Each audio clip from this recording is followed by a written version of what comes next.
Hello. हाँ बोल रहे हैं, कौन भैया? हाँ भैया, हम राघवेंद्र वाजपेयी उन्नाव जिले से बोल रहे हैं। राघवेंद्र वाजपेयी उन्नाव से। हाँ जी, राघवेंद्र भाई बताएं, क्या करते हैं आप? हम तो भैया पढ़ाई करते हैं।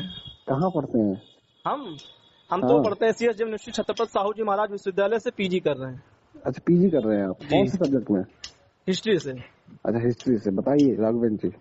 जी भैया, एक चीज ये पूछनी थी हाँ कि जैसे मान लीजिए अभी भगवान कृष्ण के ऊपर इन लोगों ने, भीम आर्मी हाँ के लोगों ने पैर रखा, हाँ। तो क्या ये आपके इस नजरिए से सही है? हमारे नजरिए से ये है कि किसी भी महापुरुष का अपमान नहीं होना चाहिए। नहीं होना चाहिए, बिल्कुल सही बात है। इस बात से मैं आपकी सहमत हूँ पूर्णतः। किसी भी, वो किसी भी जाति का हो, किसी भी धर्म का हो। बिल्कुल बिल्कुल बिल्कुल भाई। हाँ, तो ये अच्छा, आपने इस पे कभी क्यों नहीं सवाल उठाए? किस पे? किसी भी विषय पे, जैसे मान लीजिए अभी मथुरा की घटना है, हाँ और हम कह रहे हैं जिस व्यक्ति ने उस बेटी की शादी जाने से मना किया, हाँ। ये लोग उस पे एक्शन करते, उसको जेल भिजवाते। वो यादव समाज से थे, उनको यादव से विरोध था, और उन लोगों ने उनके ऊपर उसके ऊपर एक्शन होना चाहिए था। बिल्कुल हुआ भी एक्शन उसके ऊपर? नहीं भैया, कोई एक्शन नहीं हुआ। सरकार की उसमें लाचारी रही है। बाद में उन्होंने जिस तरह से अभी, और इसके अलावा दूसरा मैं आपको, और उन दोनों बेटियों की शादी भी हो गई और यादव समाज ने शादी भी हाँ करवाया आगे बढ़ के। हाँ, और समाज में शादी हुई, वो अच्छी बात नहीं है। नहीं, लेकिन यादव भैया समाज एक ने चीज, यादव समाज आगे बढ़ के शादी करवाया, उन यादव दोनों बेटियों समाज आगे बढ़ के शादी करवाया, ये अच्छी बात है। और क्या कहते हैं, समाजवादी पार्टी ने सहयोग भी किया। समाजवादी पार्टी, अच्छा और बताइए, इसके बाद राणा सांगा का समाजवादी पार्टी ने अपमान किया। ये हाँ। क्या नाम, राम जी उदय, क्या नाम है उनका, नाम मुझे पूरा नहीं याद आ रहा है, रामजी लाल सुमन जी बात कर रहे हैं हाँ आप? जी, हाँ हाँ। राणा सांगा को बताया गद्दारों की औलाद। क्या वो गद्दार थे देश के लिए? नहीं, गद्दारों की औलाद उन्होंने क्या बोला? आप उन्होंने भी बताइए। उनकी पूरी बात क्या थी? उन्होंने जो अपना तर्क रखा, हाँ उनका ये तर्क था कि हाँ जब राणा सांगा ये मतलब वहाँ उस वक्त बात हो रही थी यहाँ पे मुगलों की आने की, यहाँ पे आक्रांताओं की आने की, तो उन्होंने अपना प्रस्ताव भेजा था। नहीं, उन्होंने अपना प्रस्ताव भेजा कि तुम गद्दार राणा सांगा की औलाद हो। वो स्पीच मैंने भी, हाँ तो प्रस्ताव तो राणा सांगा ने भेजा था ना। भैया एक मिनट, आप इसको 2 मिनट इस तरीके से देखिए। अभी मान लो आप जिसको मानते हो मैं बेशक क्षत्रिय समाज से नहीं हूँ, लेकिन राणा सांगा जी को गलत कहना ये अपमानित है। हम गलत नहीं कह रहे। उन्होंने जो तर्क रखा, हाँ, जो उन्होंने कहा, वो तर्क उन्होंने जो रखा, उन्होंने कहा कि राणा सांगा जी ने अपना प्रस्ताव भेजा था। उन्होंने, अच्छा ये भी मैंने भी इतिहास पढ़ी है, तुझे जैसा मैंने सुना है, राणा सांगा जी ने कभी भी बाबर को बुलाने के लिए अभिवादन नहीं किया है, ना ही किसी प्रकार से उनका बाबर से कोई लेना देना रहा। तो मैं आपको जो हमारे पास साक्ष्य है वो मैं आपको व्हाट्सएप कर दूंगा, आप उसको पढ़ लीजिए। हाँ, मैंने भी साक्ष्य पढ़े हैं। तो और इसके अलावा तीसरा प्रकरण मैं आपको बताता हूँ, अभी पश्चिम बंगाल में ले लीजिए। हाँ और पश्चिम बंगाल में हिंदुओं का नरसंहार हुआ। हाँ। ये बात आप सहमत है कि नहीं? अब इस पे आप हाँ या ना आप बताएं। भाई नरसंहार हुआ तो कार्रवाई होनी चाहिए। नरसंहार हुआ, कार्रवाई होनी चाहिए, लेकिन वहाँ पे कोई भी पत्रकार नहीं गया, चाहे वो बीजेपी मीडिया का हो या अखिलेश मीडिया का हो। मैं किसी भी जाति का समर्थन नहीं करता हूँ। हमारा क्षेत्र तो उत्तर प्रदेश अच्छा भैया, इसमें आपका क्षेत्र हम मानते हैं, अरे बात तो सुन लो, हम ये मानते हैं कि जहाँ भी गलत हो वहाँ पे पत्रकारों को तो जरूर खड़ा होना चाहिए। जरूर खड़ा होना चाहिए। मैं इस बात से पूर्णतः सहमत हूँ, किसी जाति और किसी मजहब के बारे में नहीं। और तीसरी चीज मैं आपको बताता हूँ। अच्छा, अभी तक आप बताइए, किसी भी संप्रदाय में, हिंदू धर्म पे तो लोग बहुत टिप्पणियां करते हैं, हर चीज को लेकर टिप्पणी करते हैं। अच्छा, जैसे मान लो किसी भी ग्रंथ की तुलना होती है, जैसे अभी तुलसीदास की रामचरितमानस की कल्पना हो रही थी, और किसी भी ग्रंथ को लोग हिंदुओं के ग्रंथों को जला भी देते हैं, उन पे पैर भी रख देते हैं, सब करते हैं। क्या किसी और धर्म के ग्रंथ पे किसी ने किसी टिप्पणी की? या जैसे सनातन को कीड़ा बोल देते हैं, इस तरह से अभद्र टिप्पणियां होती हैं। अभी उनका देख लीजिए, जो प्रोडक्टर है सिनेमा के, उनका नाम है, क्या नाम, जो सावित्रीबाई फुले मूवी बना रहे थे, अनुराग कश्यप। अब अनुराग कश्यप जी ने कहा कि मैं ब्राह्मणों के मुंह पे मूतना चाहता हूँ। गलत है, इस तरह का शब्द नहीं इस्तेमाल करना चाहिए। गलत है ना भाई जी। मैं आपको बताऊं, मेरा तो मानना यह है कि किसी को नाम के आगे जाति ही नहीं लगानी चाहिए, सबसे पहली बात। भाई आपकी बात से मैं सहमत हूँ। मेरा मानना यह है कि व्यक्ति जाति खत्म होनी ही नहीं चाहिए, जात खत्म हो जानी चाहिए, ना जाति प्रमाण पत्र होना चाहिए, ना जाति होनी चाहिए, सबसे पहली बात। जाति खत्म हो जानी चाहिए। दूसरी चीज, और कोई भी ईश्वर आप ले लीजिए, किसी भी ईश्वर ने किसी भी जाति में ये नहीं लिखा कि ये व्यक्ति या मंदिर में नहीं प्रवेश कर सकता है या मंदिर में नहीं आ सकता है। इस बात का भी मैं समर्थन नहीं। ईश्वर तो नहीं किए, लेकिन कुछ लोग हैं जो नीच बुद्धि के लोग रहते हैं, वो लोग ऐसा काम करवाते हैं। लेकिन भाई जी मैं आपको बताऊं, अच्छा ये चीज आप बताइए कि अगर ब्राह्मण जातिवादी होता थोड़ी देर के लिए, मैं आपको 2 उदाहरण दे रहा हूँ। हम लोग प्रभु राम को मानते हैं, प्रभु कृष्ण जी को मानते हैं, ठीक। हालांकि मैं तो उनकी जाति मानता ही नहीं, जाति ईश्वर की नहीं होती है, सबसे पहली बात। बिल्कुल बिल्कुल सही बात है। सबसे पहला सत्य, क्योंकि मैं क्योंकि मुझे संविधान ने ब्राह्मण बना, मैं ब्राह्मण अपने आप को नहीं मानता हूँ, मैं तो ये मानता हूँ मैं एक छात्र हूँ, सबसे पहली बात। तो दूसरी चीज, व्यक्ति कर्म से होता है, और कर्म से, चाहे वो संत रविदास हो, चाहे संत तुलसीदास जी हो, और चाहे कोई भी संत हो, चाहे वेद व्यास जी हो, इनके कभी नाम क्या जाति नहीं लिखते हैं, सबसे पहली बात। तो जैसे मान लीजिए ये क्या हम क्या बताए थे, अनुराग कश्यप ने इस तरह का बयानबाजी किया है, तो गलत है। और ये हाँ, एक तीसरी चीज मैं आपको बताता हूँ, जैसे कोई भी धार्मिक ग्रंथ की आप भी कभी कभी तुलना कर देते हैं, वो चीज मुझे गलत लगती है। कि जैसे मान लो किसी भी ग्रंथ की, जैसे कल्पना तुलना करिए, तो कभी दूसरे ग्रंथ पे किसी ने कोई तुलना किया आज तक, आप बताइए। ग्रंथ की तुलना नहीं होती। हमारा एक कहना, आप बताओ, आपके लिए देश बड़ा है कि मनुस्मृति नहीं बताया, आप हमसे पूछेंगे क्वेश्चन, आप पूछेंगे मनुस्मृति बड़ी है या संविधान बड़ा है? अरे नहीं भाई, हम मनुस्मृति नहीं पूछेंगे, हम पूछ रहे हैं आपके लिए देश बड़ा है कि धर्म बड़ा है? हमारे लिए देश बड़ा है। अब लेकिन दूसरी चीज आप आइए, हमारे लिए भी देश बड़ा है, हमारे लिए देश बड़ा है, बिल्कुल सही। अब आप हमसे तीसरी चीज आप हमसे सुनिएगा, वो लोग गलत उत्तर देते हैं, मैं आपको सही उत्तर देता हूँ। तो जैसे मान लीजिए अभी कश्मीर में कश्मीरी पंडितों का नरसंहार हुआ, वो तो मेरे देश का अंग है ना। और पश्चिम बंगाल में मेरे हिंदू काफिर कह के मारा गया, लोगों से मस्जिदों से अजान में उन्होंने कह दिया कि काफिर लोग अपना घर खाली करें, काफिर लोग अपना घर खाली करें। हालांकि मस्जिदों से रिकॉर्डेड वीडियो भी आए हैं। आवाज थोड़ा आ रही, मैं गेट बंद कर लूं, 1 मिनट। मस्जिदों से रिकॉर्डेड वीडियो भी आए हैं, उन्होंने कहा कि काफिर, जैसे केंद्र सरकार केंद्र सरकार हम लोगों की ये कहती है कि घुसपैठिया लगातार देश में आ रहे हैं। जी कहती है। तो भाई केंद्र सरकार आप क्या कर रही है भाई? BSF उसके पास, सारे सिक्योरिटी फोर्स उसके पास, केंद्र सरकार की निगरानी इतनी तगड़ी, तो घुसपैठिया देश में आ कैसे जाते हैं? सबसे बड़ा सवाल यही है, वही चीज। तो आ कैसे जाते हैं? हर जगह राजनीति आके नरसंहार कर देते हैं। तो हमारी केंद्र सरकार की सिक्योरिटी नहीं, केंद्र सरकार की सिक्योरिटी में पूरी बात मानने। अच्छा आप ही बताइए, आपके घर में कोई घुस के आपका धर्म यादव पूछ के आपको मार दिया के, तो आप क्या अपने पिताजी को थोड़ी ना दोष देंगे? आप तो यही कहेंगे कि उन्होंने भैया हमसे धर्म पूछा था, धर्म पूछ के मारा। नहीं, हमारे घर में कोई अगर हमारे घर में चौकीदार बाहर खड़ा हुआ है, और चौकीदार हमारा लगा हुआ है, और चौकीदार हमारा दुनिया का सबसे ताकतवर चौकीदार है, और हमारे घर में कोई घुस जाता है, तो हम तो पूछेंगे ना चौकीदार से। नहीं, चौकीदार से पूछेंगे। और बताओ, अच्छा एक चीज बताइए, वहाँ के मुख्यमंत्री जी जो भी हैं, उनकी भी तो जवाबदेही बनती है। क्या आपको पता है कि जम्मू कश्मीर में सुरक्षा जो एजेंसियां हैं और पुलिस तंत्र हो किसके हाथ में?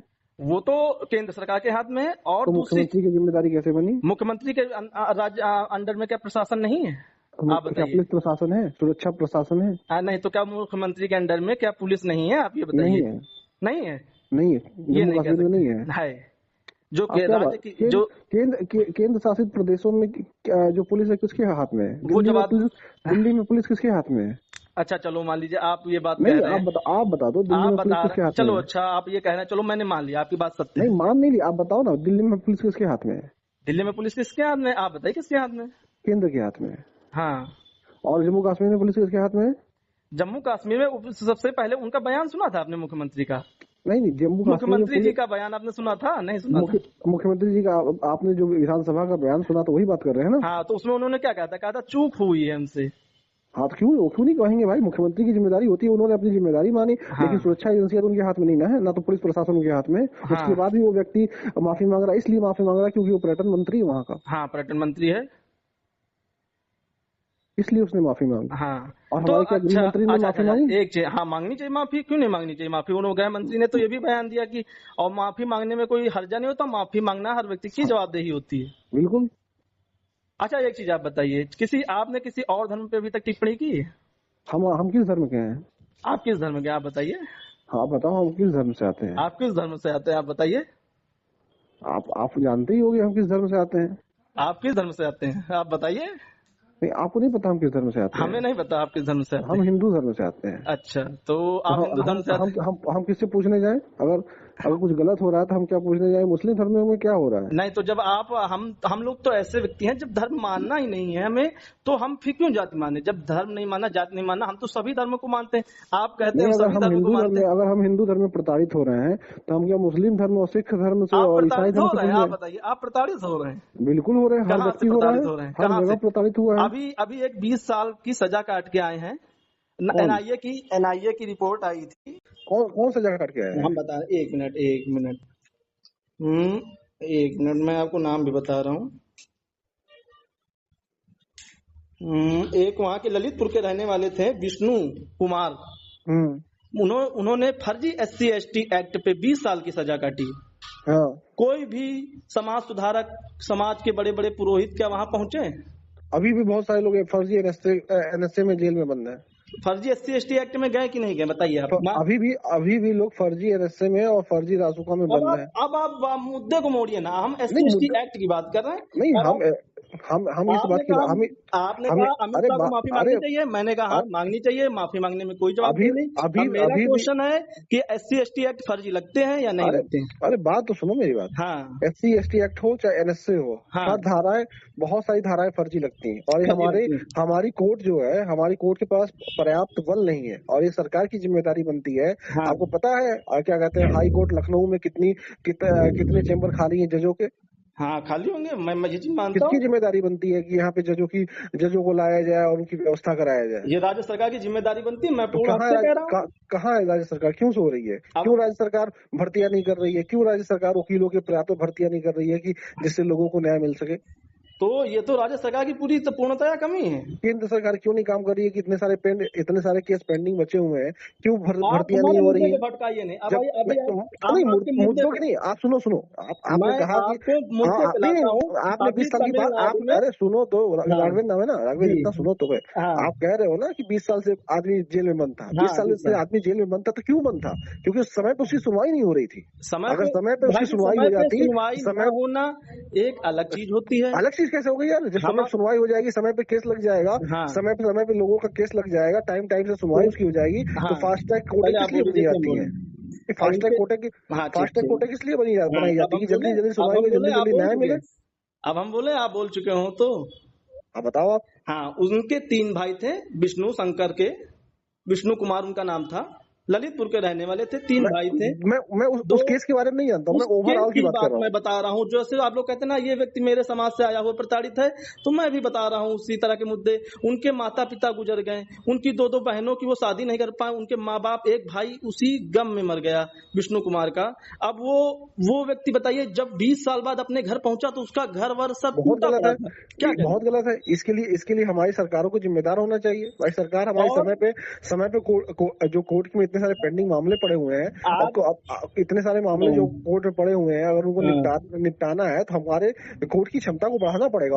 जिम्मेदार सरकार ही की है। हालांकि इस चीज का भी, आप जात की बात करते हैं, हम तो कहते हैं धर्म भी नहीं लिखना चाहिए और किसी को नाम के आगे जाति भी नहीं लिखनी चाहिए, जात का धर्म भी नहीं लिखना चाहिए। बिल्कुल सही बात करते हो, बिल्कुल सही करते हो। ये हर व्यक्ति का पर्सनल मामला होता है। बिल्कुल सही बात है। मैं इस चीज से पूर्णतः, लेकिन ये बताओ आप, ये जो मोदी जी अब जाति जनगणना कराने जा रहे हैं, इसको लेकर आप क्या सोचते हो? हमारे हिसाब से जाति लिखनी नहीं चाहिए, तो जाति जनगणना किस चीज की होनी चाहिए? तो अभी जो हो रही है सही है कि गलत है? ये गलत है भैया। जब इनको जाति ही समाप्त करनी चाहिए, जाति जनगणना की तो बढ़ावा दे रहे हैं। हाँ, तो जाति, आपको लगता है जाति खत्म कर देनी चाहिए ना? बात खत्म कर देनी चाहिए। तो मोदी जी क्यों नहीं कर रहे जाति को खत्म? मोदी जी गलत कर रहे हैं, यही तो कर रहे हैं। आप लोग आवाज क्यों नहीं उठाते जाति खत्म करने? हम आप देखा करो, हम तो हमेशा लिखते हैं यार कि जाति को खत्म कर देना चाहिए। आप ये लिखते हैं आप, लेकिन इनडायरेक्टली हम तो लिखते क्या, हम तो बोलते भी, हम तो कहते हैं कि जाति खत्म करो, आरक्षण खत्म, जाति खत्म करो, जाति जनगणना खत्म। तो बात मैं कहना चाह रहा हूँ, आप हमारी बस यही बात सब आप समझे। हाँ, हम तो यही कह रहे हैं कि जाति खत्म करो, आरक्षण खत्म हो जाएगा, और जाति भी मानना है, सुनो, जाति खत्म करो, जाति जनगणना खत्म हो जाएगा। मेरा तो ये भी मानना है, आर्थिक आधार पे व्यक्ति की मदद होनी चाहिए, आर्थिक आधार पे आरक्षण भी नहीं होना चाहिए। नहीं, आप सीधी साफ बात, आप जाति खत्म कर दो। हाँ, सीधी बात, जाति खत्म कर दो, जातिवाद और आरक्षण सब खत्म हो जाएगा। अच्छा, अब एक चीज, अब हम आपसे पूछे, जाति प्रमाण पत्र कौन दे रहा है? अब आप ये बताइए। हाँ, कौन दे रहा है, आप बताइए। सरकार दे रही है। सरकार दे रही है, तो गलत कर रही है कि नहीं गलत कर रही है? बिल्कुल सरकार को जाति खत्म कर देनी चाहिए। बस यही चीज है, और ये इसी चीज के, और मैं आपको बताता हूँ, इनडायरेक्टली हिंदू इसी चीज का शिकार भी हो रहा है। हाँ, अच्छा ये बताओ, जाति बनाया किसने? जाति किसने बनाया आप बताइए। आप बताओ, आप इतिहास की पढ़ाई कर रहे हो तो आपको पता होगा। आप बताइए। आप तो इस चीज के तो जानकार हो गए। हाँ, तो मैंने तो जो बात थी अपनी एकदम एग्जैक्टली कही। तो अगर मान लीजिए कि जाति किसने बनाई, जाति लोगों ने ही तो बनाई। किसने? कौन लोग थे जो सबसे पहले जाति बनाए बाबू? किसने बनाई आप बताइए। आप इतिहास के छात्र हो ना? हाँ, आप बताइए। हमें तो पता है, आप बताते जाइए। हम आपकी जो बात सही होगी उस पर हाँ कहेंगे, जो गलत होगी हमें कुछ नहीं पता है। आप बताओ। देखो आप उस चीज की आप क्या कर रहे हो? मास्टर्स कर रहे हो? क्या कर रहे हो? हाँ, मास्टर्स कर रहे हैं। आप इतिहास में मास्टर्स कर रहे हो तो आप बताओ ना। हम हर चीज वही थोड़ी ना हमको सारी चीजें जानकारी। अच्छा, वैदिक सभ्यता तक आप ये बताइए, कर्म प्रधान चला है कि नहीं चला है देश? कहाँ, कब? वैदिक सभ्यता तक कर्म प्रधान चला है जी। और जाति किसने बनाई? जाति अंग्रेजों ने बनाई है। जाति अंग्रेजों ने बनाई? हाँ। तो अंग्रेज कब आए? अंग्रेज कब आए आप बताइए। अरे आप इतिहास के छात्र हो, हमें पूछ रहे हो। अंग्रेज मुगलों के बाद आया नहीं आया? यस या नो? कब आए अंग्रेज? मुगलों के बाद अंग्रेज आए हैं, यस या नो? हाँ, ठीक। और मुगल जब थे तो जात थी कि नहीं थी? क्या? मुगल जब थे तो जाति थी कि नहीं थी? तब तक नहीं थी। तब तक इतिहास भी मैं आपको बता सकता हूँ। जब मुगल थे तो जाति नहीं थी? तब तक जाति नहीं थी। अच्छा, अगर मैं आपको 2-3 उदाहरण दे दूं तो चलेगा? हाँ, आप उदाहरण दीजिए, फिर मैं उदाहरण देता हूँ आपको। चलो पहले आप ही दे दो, फिर हम देते। पहले आप दीजिए, फिर बाद में मैं दूंगा। आप नहीं थी ना? आप पहले दीजिए। आपने कहा मैं उदाहरण देता हूं, मैं आपको फर्स्ट प्रायोरिटी देता हूं। आप पहले उदाहरण। आप इतिहास में मास्टर्स कर रहे हो तो मैं पहले आपका सुनूंगा, क्योंकि आप इतिहास में मास्टर्स कर रहे हो। तो आप बताओ कि आप उदाहरण दो की जाति। मैं दे रहा हूँ। संत सूरदास जी और संत कालिदास जी, क्या इनकी जाति थी? हाँ थी। क्या थी बताइए आप? किसकी? संत सूरदास की? हाँ, सूरदास की बताइए और कालिदास की उसके बाद बता दीजिए। दोनों लोगों की जाति आप उनकी जीवनी पढ़ लो, से पता चल जाएगा। नहीं, हमने जीवनी पढ़ी है, हमें उनकी जाति नहीं मिली। हम भेज देंगे आपको। नहीं, आप बताइए। लिखी हुई वाली जीवनी नहीं, लिखी वाली में तो बहुत कुछ लिखा जाता है, और लिखने को तो मैं भी कुछ लिख दूं। नहीं, लिखने का इतिहासी की जीवनी हम भेजेंगे, और कहाँ से भेजेंगे आपको जीवनी? नहीं, इतिहास क्या भेजेंगे, लिखने को तो ऐसी सी इतिहास में चीज मैं आपको बताऊं। अभी जैसे विजय स्तंभ है ना? तो नहीं, आप बताओ लिखने में उनकी जात आती है कि नहीं आती है? दोनों लोगों की आप सही से बताओ। तो लिखने में नहीं आती है। लिखने में नहीं आती है किसी भी शब्द की। और मैं जो जीवनी लिखी, एक मिनट, जो कालिदास और सूरदास छोड़िए, मैं जीवनी लिखी। अरे सुनो, कालिदास और सूरदास की जो जीवनी लिखी गई है उसमें उनकी जाति के बारे में वर्णन है कि नहीं? हाँ या ना बताओ आप। उसमें जाति के बारे में वर्णन नहीं है। ठीक है, अगर मैं अभी आपको एक एक करके उन लोगों की जाति का वर्णन पढ़ के सुनाऊं तो आप उस बात को मानोगे कि नहीं मानोगे? आप कौन से मानेंगे? और किसी ने गलत लिख दिया होगा, जैसे मैं ब्रह्मा विष्णु को मैं नहीं मानता हूँ, वाले तो कहते हैं कि मैं ब्रह्मा विष्णु को नहीं मानूंगा, मैं इसको नहीं मानूंगा। अरे कभी किसी, जैसे मान लीजिए अम्बेडकर जी थे, अब हम इन्हीं को कहने जा रहे हैं। अम्बेडकर जी ने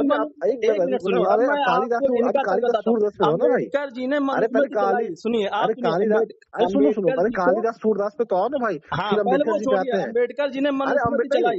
कालिदास सूरदास पे आप मार्ग से भटका रहे हैं। अम्बेडकर जी ने मनुस्मृति चलाई। आपने जो उदाहरण दिया भाई, कुरान का एक पन्ना जला देते हैं, सब से जुदा, राघवेंद्र अभी उसको जवाब दे देंगे तो नहीं जवाब दे पाओगे। सुनो पहले, कालिदास सूरदास पे आओ। कालिदास होता है, अरे वो कभी शोषण का रोना नहीं रोता है। अम्बेडकर जी का शोषण नहीं हुआ था, उनके पिताजी सूबेदार थे, और उनको कितने बच्चे, जिसके 13-13, 14-14 बच्चे कॉन्वेंट स्कूलों में पढ़े हों, भैया वो गरीब नहीं हो सकता। उस जमाने में भी किसी का शोषण नहीं होता। ये चीजें पूरी इतिहास में है। जिसका बाप अंग्रेजों का सूबेदार, जिसका बाप अंग्रेजों का सूबेदार, जो खुद अंग्रेजों का कानून मंत्री, पानी पीने से किसने रोका था तालाबों में? ये पानी वाली काल्पनिक घटना क्या रच डाली थी? पानी वाली काल्पनिक, ये तो तुम लोगों ने डाला है। कहाँ से पढ़े हो? कहाँ पढ़े हो? काल्पनिक घटना, ये फर्जी डिग्री तो नहीं ले रहे हो? फर्जी डिग्री वाले तो नहीं हो? भैया हमें ना सुनाइए, फर्जी डिग्री वाले तो नहीं हो? ये काल्पनिक घटनाएं जो है ये उन्हीं लोगों को सबसे पहले गोल में सम्मेलन, जिसके लिए भगत सिंह को फांसी हो गई, जिसके लिए भगत सिंह को फांसी हो गई, और चंद्रशेखर जैसे तिवारी जैसे क्रांतिकारियों ने अपना बलिदान दे दिया। उसी साइमन के बुलावे में, फर्जी डिग्री वाले सब क्या बात कर रहे हैं? जो सुनने था उस फर्जी डिग्री वाले सब क्या बात कर रहे हैं? फर्जी डिग्री लेके बात काम कर रहे हो। फर्जी डिग्री वाले सब में क्या बात कर रहे हो? गद्दारों के बुलाने पर बताओ ना। अरे बताओ, सूरदास और कालिदास से क्यों भाग रहे हो? अंग्रेजों की दलाली करते थे। बताओ ना। ये दलाली करते थे, जीवन भाई अंग्रेजों की दलाली थी कि और अंग्रेजों की सरकार में ये कानून मंत्री बने होते थे। अंग्रेजों की सरकार में कानून मंत्री जो व्यक्ति रहा हो वो कभी, और इनकी तरह जोगेंद्रनाथ मंडल भी थे, जोगेंद्रनाथ मंडल जो थे, गोडसे दलाली करता था ना, गोडसे दलाल था ना। इसी तरह से गोडसे से बड़ा दलाल कौन था बताओ? गोडसे से बड़ा कोई दलाल है क्या?